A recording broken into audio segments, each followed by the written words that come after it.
இன்றைக்கு நாம் தியானிக்க இருக்கிற வசனம் சங்கீதம் 121 அதிகாரம் 4வது வசனம். இதோ இஸ்ரவேலை காக்கிறவர் உறங்குவதும் இல்லை, தூங்குகிறதும் இல்லை.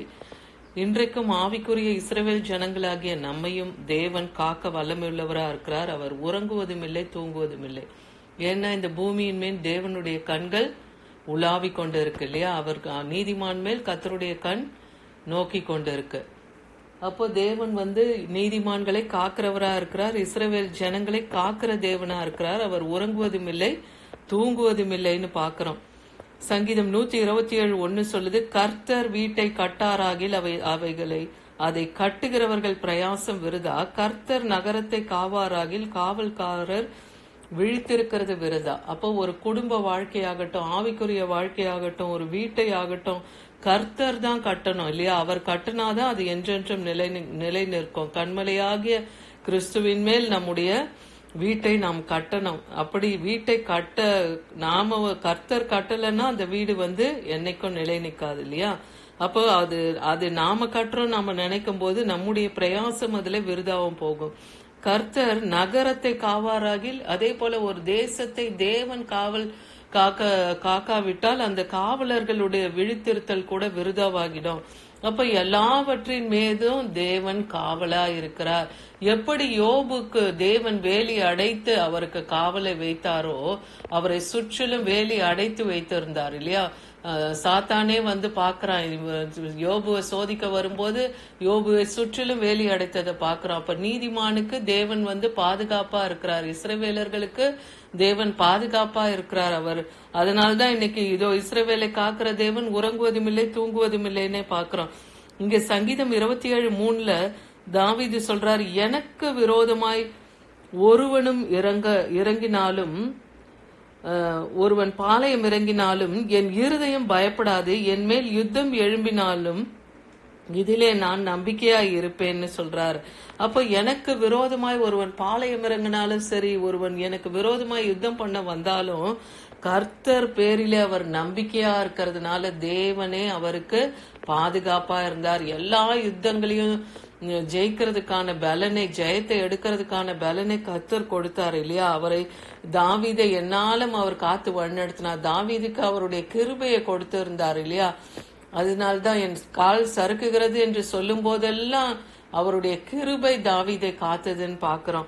அதே போல தாவீது எப்பொழுதும் தேவனை துதித்து தேவனை தன் வலது பாரத்திலே அவர் வைத்திருந்தார் இல்லையா? அதனால்தான் அவர் எப்பவுமே சொல்லுவார், கர்த்தரை நான் என் வலது பாரத்திலே வைத்திருக்கிறபடியால் நான் அதிகமாய் அசைக்கப்படுவதில்லை. ஏன்னா நம்முடைய தேவன் ஜீவனுள்ள தேவன், அவர் நம்மை காக்கிறவரா இருக்கிறார்.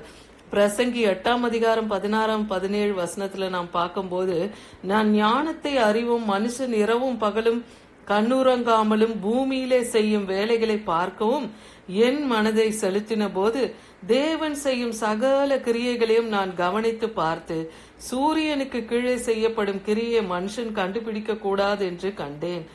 அதை அறியும்படி மனுஷன் பிரயாசப்பட்டால் அது அறியப்பட முடியாதுன்னு சொல்றார்.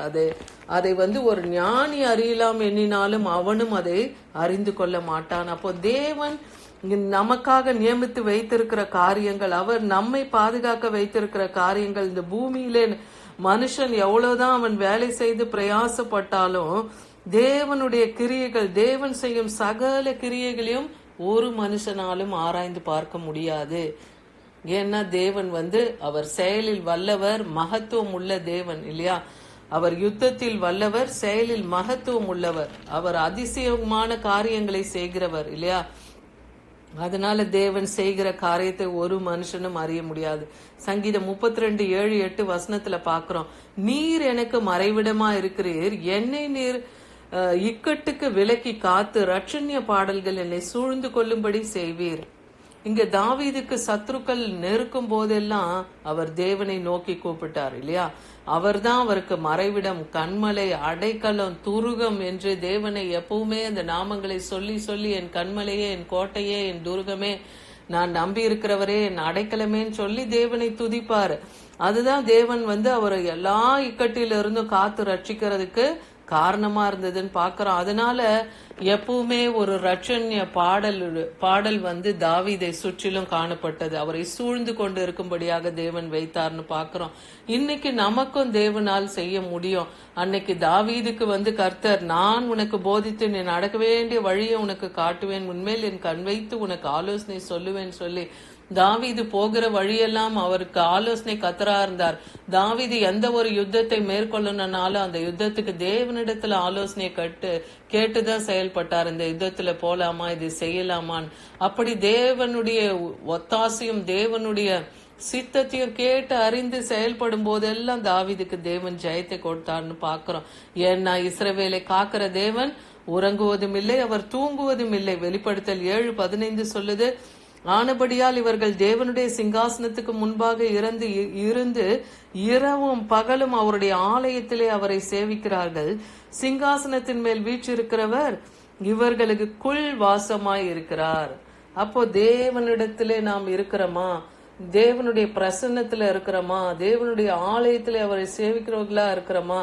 அப்ப தேவனுடைய பிரசன்னம், தேவன் நமக்குள்ளாக வாசம் பண்ணுகிற அந்த அனுபவம், அப்ப நமக்குள்ளாகவே தேவன் இருக்கும்போது அவர் நம்மை காக்கிறவரா இருப்பார் இல்லையா? இன்னைக்கு கொடுத்த அந்த வார்த்தையின்படி இஸ்ரவேலின் தேவன் அவர் உறங்குவதும் இல்லை, தூங்குவதும் இல்லை. அப்படி நம்மை கண் மணியை போல தேவன் பாதுகாக்க அவர் வல்லமையுள்ளவரா இருக்கிறார். அதான் என்னை தொடுகிறவன் என் கண் மணியை தொடுகிறான்னே சொல்றார். அப்ப நமக்கு ஒரு பாதுகாப்பை தேவன் தருகிறத பாக்குறோம். அவரே நமக்கு உன்னதமானவரா இருக்கிறார், அவர் நமக்கு உயர்ந்த அடைக்கலமா இருக்கிறார் இல்லையா? உன்னதமானவருடைய மறைவிலே நாம் இருக்கும்போது, அவர் செட்டை நிழலிலே நாம இருக்கும்போது அவர் நமக்கு பாதுகாப்பா இருக்காருன்னு பாக்குறோம். சங்கீதம் 27:1 சொல்லுது, கர்த்தர் என் வெளிச்சமும் என் ரட்சிப்பும் ஆனவர், யாருக்கு பயப்படுவேன்? கர்த்தர் என் ஜீவனின் பலனானவர், யாருக்கு அஞ்சுவேன்? இங்க தாவீது சொல்லுகிறத பாக்குறோம். அதனால தாவீது அஞ்சாமல் தேவனை பற்றி கொண்டு இருந்ததுனால தேவனுடைய கரம் அவர் கூட இருந்தது. தேவன் தான் அவருக்கு வெளிச்சம், ரட்சிப்பு. அதை அவர் விசுவாசித்தார் இல்லையா? தேவனே அவருக்கு வெளிச்சமும் ரட்சிப்பா இருந்தது. அவர் விசுவாசத்தினால தேவகாரம் கூட இருந்து அவரை எல்லா விதத்திலும் பாதுகாத்தது.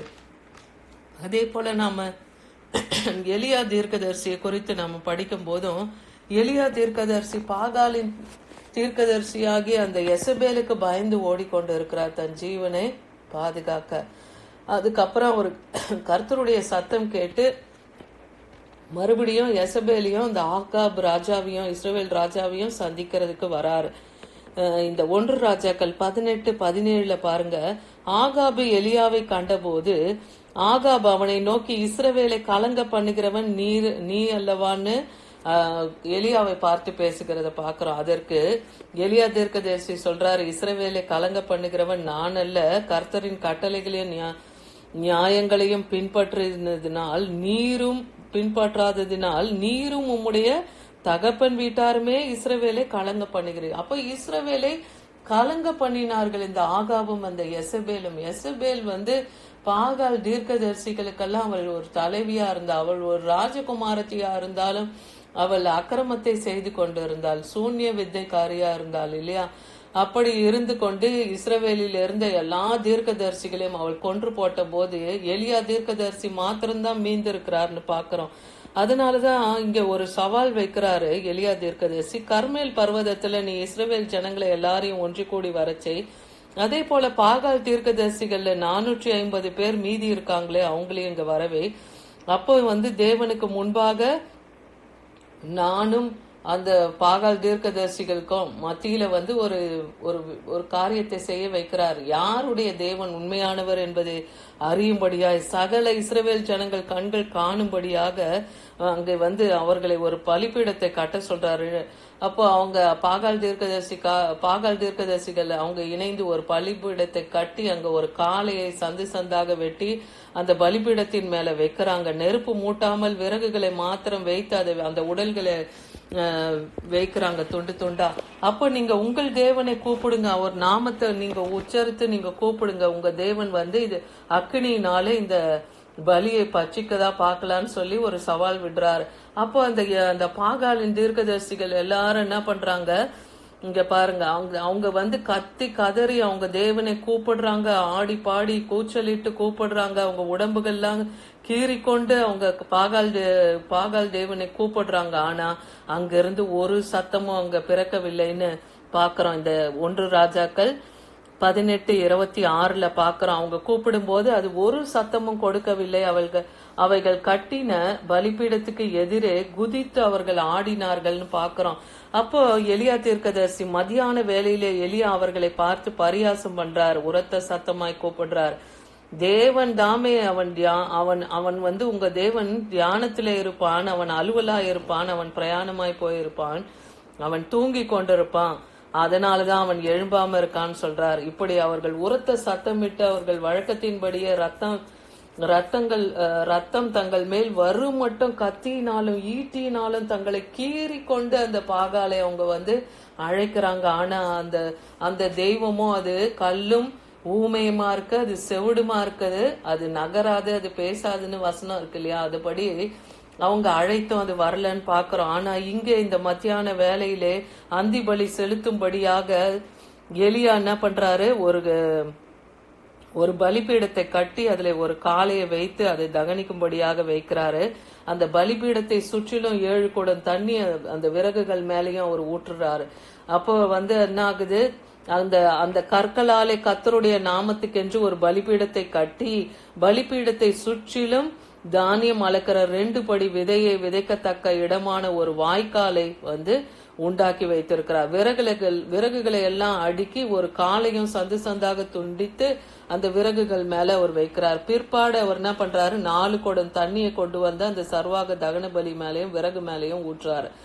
2வது முறையும் இப்படியாக 7 முறை அந்த தண்ணீர் எல்லாம் ஊற்றுறாங்க. அது மேல ஊற்றி விட்டு அங்க பாத்தீங்கன்னா அந்தி பலி செலுத்தும் நேரத்தில் 1 ராஜாக்கள் 18:36 பாருங்க, அந்தி பலி செலுத்தும் நேரத்தில் தீர்க்கதரிசியாக எலியா ஆபிரகாமுக்கும் ஈசாக்குக்கும் யாக்கோபுக்கும் தேவனாகிய கர்த்தாவே, இஸ்ரவேலிலே நீரே தேவன் என்றும் நான் உம்முடைய ஊழியக்காரன் என்றும் இந்த காரியங்கள் எல்லாம் உம்முடைய வார்த்தையின்படி செய்தேன் என்றும் இன்றைக்கு விளங்க பண்ணும் சொல்லி தேவனுக்கு முன்பாக அந்த பலிபீடத்துக்கு முன்பாக கூப்பிடுறார். கர்த்தாவே, நீ தேவனாகிய கர்த்தர் என்றும் தேவரீர் தங்கள் இருதயத்தை மறுபடியும் திருப்பினீர் என்றும் இந்த ஜனங்கள் அறியும்படிக்கு என்னை கேட்டருளும் என்று சொல்லி அங்கே எலியா தீர்க்கதரிசி தேவனை நோக்கி முறையிடும் போது கர்த்தரிடத்திலிருந்து ஒரு அக்கினி இறங்கி அந்த சர்வாங்க தகன பலியும் அந்த விறகுகளையும் அந்த கற்களையும் அந்த மண்ணையும் பட்சித்து அந்த வாய்க்காலில் இருந்த தண்ணியை அது நக்கி போட்டதுன்னு பாக்குறோம்.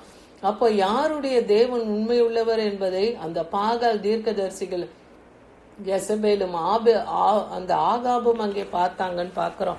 அப்ப இதுல இருந்து நாம என்ன அறிந்து கொள்கிறோம், இன்றைக்கும் தேவன் இஸ்ரவேலை காக்கிற தேவன். அவர் உறங்குவதும் இல்லை இல்லையா, அவர் தூங்குவதும் இல்லை.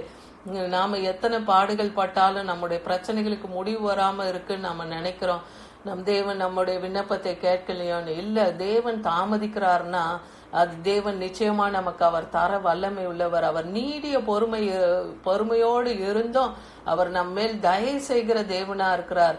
நான் தயவு செய்யாமல் இருப்பேனே சொல்றார் இல்லையா, அவர் தயவு செய்வார். நாம் பொறுமையோடு தேவ சமூகத்துல காத்திருக்கும் போது நம்முடைய காரியங்கள்ல எப்படி எலியா தீர்க்கதரிசி கர்த்தர் பேர்ல பற்றுதலா இருந்து அவரை மாத்திரமே நம்பி அந்த பலிபீடத்துல எப்படி தேவனை நோக்கி முறையிட்ட போது அந்த பலியை எப்படி அக்கினி பட்சித்ததோ, அதே போல இன்றைக்கும் நாம வைக்கிற விண்ணப்பங்களையும் தேவன் கேட்டு நிச்சயமாய் நமக்கும் அவர் பதில் தருவார். இன்றைக்கு அவர் கொடுத்த வாக்கின்படி இஸ்ரவேலை காக்கிற தேவன் உறங்குவதும் இல்லை, தூங்குவதும் இல்லை. ஆமென்.